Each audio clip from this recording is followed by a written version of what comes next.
जी ने कहा, विदुर जी, तिथि को अपने पुत्रों से देवताओं को कष्ट पहुंचने की आशंका थी, इसलिए उसने दूसरों के तेज का नाश करने वाले उस कश्यप जी के तेज वीर को 100 वर्षों तक अपने उदर में ही रखा। उस गर्भस्थ तेज ही लोकों में सूर्य आदि प्रकाश क्षीण होने लगा तथा इंद्रादि लोकपाल भी तेजहीन हो गए।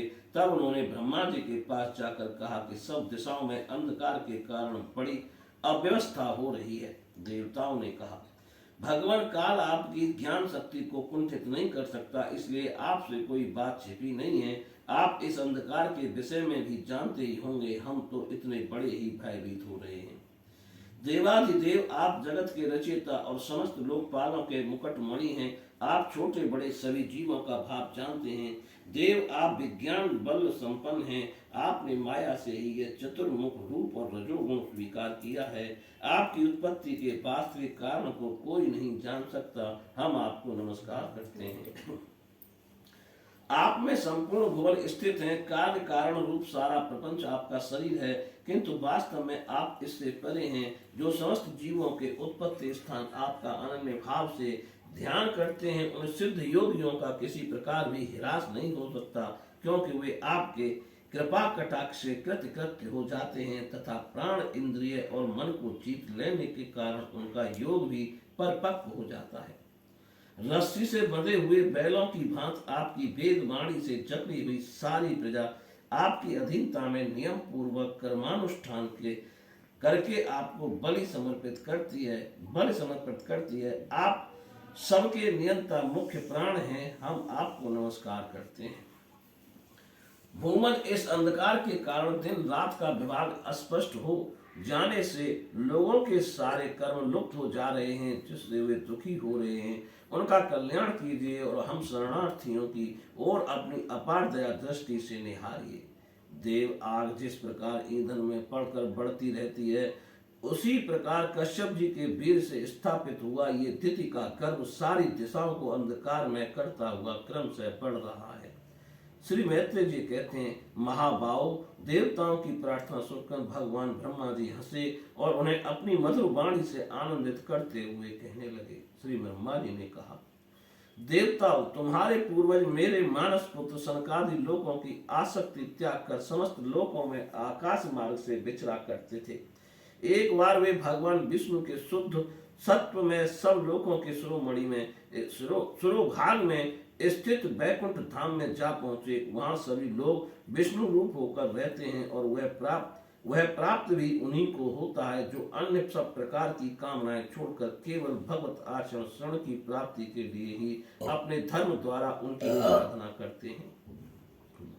वहां वेदांत प्रतिपाद्य धर्म मूर्ति श्री आदि नारायण हम अपने भक्तों को सुख देने के लिए शुद्ध सत्वमय स्वरूप धारण कर हर समय विराजमान रहते हैं। उस लोक में नैश्रेष्ठ नाम का एक वन है जो मूर्तिमान केवल शाही जान पड़ता है। वह सब प्रकार की कामनाओं को पूर्ण करने वाले वृक्षों से सुशोभित है, जो स्वयं हर समय छयों ऋतुओं की शोभा से संपन्न रहते हैं।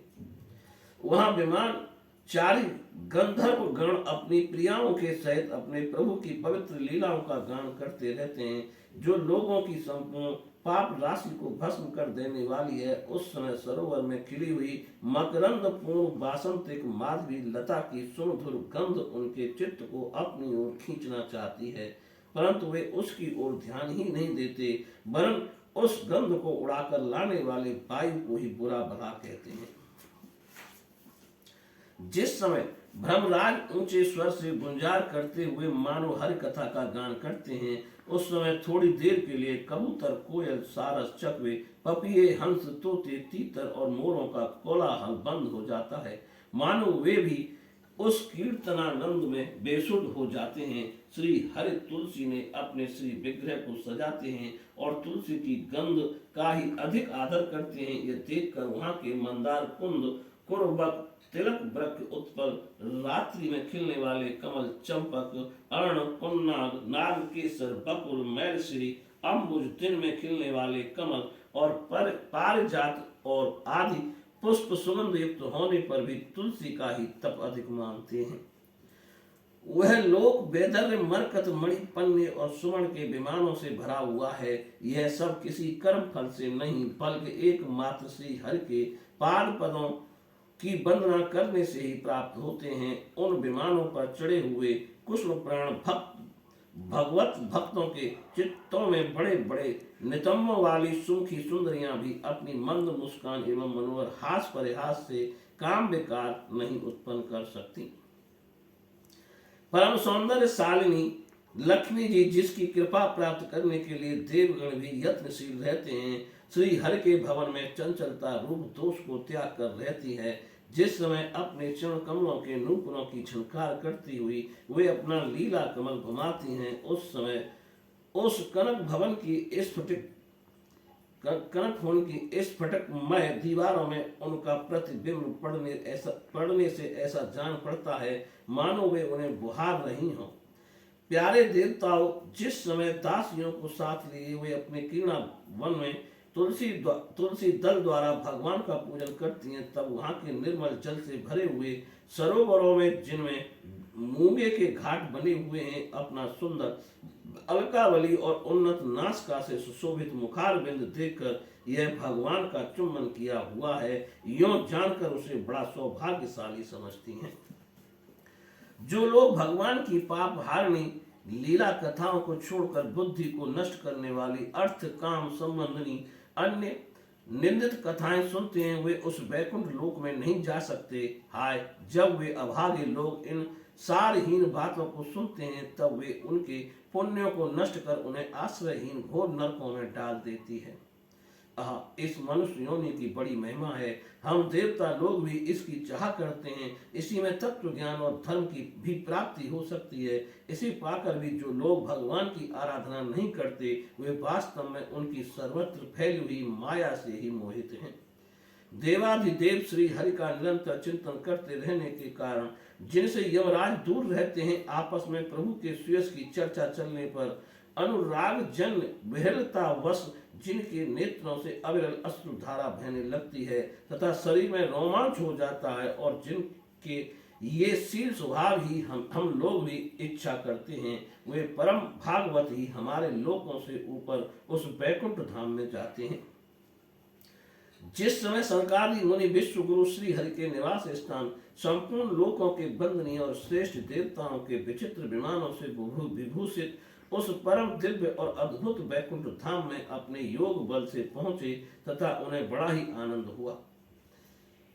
भगवत दर्शन की लालसा से अन्य दर्शनीय सामग्री की उपेक्षा करते हुए वैकुंठ धाम की 6 ड्योढ़ियां पार करके जब वे 7वीं पर पहुंचते हैं, तब वहां उन्हें हाथ में गदा लिए 2 समान आयु वाले देव श्रेष्ठ दिखलाई दिए, जो बाजू बंद कुंडल और किरीट आदि अनेकों अमूल्य आभूषणों से अलंकृत थे। उनकी 4 श्यामल भुजाओं के बीच में मत वाले मधुपुरों से गुंजायन बनमाला सुशोभित थी तथा बाकी भौहें फड़कते हुए नास का रंध्र और अरुण नयनों के कारण उनके चेहरे पर कुछ क्षोभ के से चिन्ह दिखाई दे रहे थे। उनके इस प्रकार देखते रहने पर भी वे मुनिगण उनसे बिना कुछ पूछताछ किए जैसे सुवर्ण और वज्र में किवाड़ों से युक्त पहली 6 ड्योढ़ी लांग कर आए थे, उसी प्रकार उनके द्वार में भी घुस गए। उनकी दृष्टि तो सर्वत्र समान थी और वे निशंक होकर सर्वत्र बिना किसी रोक टोक के विचरते थे। वे चारों कुमार पूर्ण तत्वज्ञ थे तथा ब्रह्मा की सृष्टि में आयु में सबसे बड़े होने पर भी देखने में 5 वर्ष के बालकों से जान पड़ते थे और दिगंबर वृत्ति से नंग धड़ंग रहते थे। उन्हें इस प्रकार निसंकोच रूप से भीतर जाते देख उन द्वारपालों ने भगवान के शील स्वभाव के विपरीत सनकादि के तेज की हंसी उड़ाते हुए उन्हें बेंत अड़ाकर रोक दिया। यद्यपि वे ऐसे दुर्व्यवहार के योग्य नहीं थे। जब उन द्वारपालों ने वैकुंठवासी देवताओं के सामने पूजा के सर्वश्रेष्ठ पात्र उन कुमारों को इस प्रकार रोका, तब अपने प्रियतम प्रभु के दर्शनों में विघ्न पड़ने के कारण उनके नेत्र सहसा कुछ क्रोध से लाल हो उठे और वे इस प्रकार कहने लगे। मुनियों ने कहा, अरे द्वारपालों, जो लोग भगवान की महती सेवा के प्रभाव से इस लोक को प्राप्त होकर यहाँ निवास करते हैं, वे तो भगवान के समान ही समदर्शी होते हैं। तुम दोनों भी उन्हीं में से हो, किंतु तुम्हारे स्वभाव में ये विषमता क्यों है? भगवान तो परम शांत स्वरूप हैं, उनका किसी से विरोध भी नहीं है, फिर यहाँ ऐसा कौन है जिस पर शंका की जा सके। तुम स्वयं कपटी हो, इसी से अपने ही समान दूसरों पर शंका करते हो।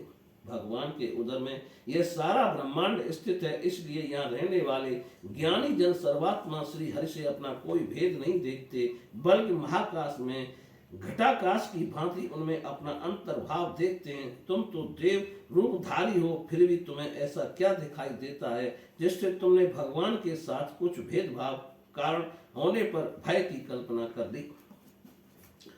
तुम हो तो इन भगवान वैकुंठ धाम के पार्षद, किंतु तुम्हारी बुद्धि बहुत मंद है, अतएव तुम्हारा कल्याण करने के लिए हम तुम्हारे अपराध के योग्य दंड का विचार करते हैं। तुम अपनी मंद भेद बुद्धि के दोष से इस वैकुंठ लोक से निकलकर उन पाप में योनियों में जाओ जहाँ काम क्रोध लोभ प्राणियों के ये तीन शत्रु निवास करते हैं। सरकार जी के कठोर वचन सुनकर और ब्राह्मणों के साथ को किसी भी प्रकार के शस्त्र समूह से निवारण होने योग्य न जानकर श्री हरि के वे दोनों पार्षद अत्यंत दीन भाव से उनके चरण पकड़कर पृथ्वी पर लौट गए। वे जानते थे उनके स्वामी श्री हरि भी ब्राह्मणों से बहुत डरते हैं। फिर उन्होंने अत्यंत आतुर होकर कहा, भगवान हम अवश्य अपराधी हैं, अतः आपने हमें जो दंड दिया है वह उचित ही है और वह हमें मिलना ही चाहिए। हमने भगवान का अभिप्राय न समझकर उनकी आज्ञा का उल्लंघन किया है। इसमें हमें जो पाप लगा है वह आपके दिए हुए दंड से सर्वथा धुल जाएगा, किंतु हमारी इस दुर्दशा का विचार करके यदि करुणावश आपको थोड़ा सा भी अनुपात हो तो ऐसी कृपा कीजिए जिससे उन अधमाधव योनियों में जाने पर भी हमें भगवत स्मृति को नष्ट करने वाला मोह न प्राप्त हो।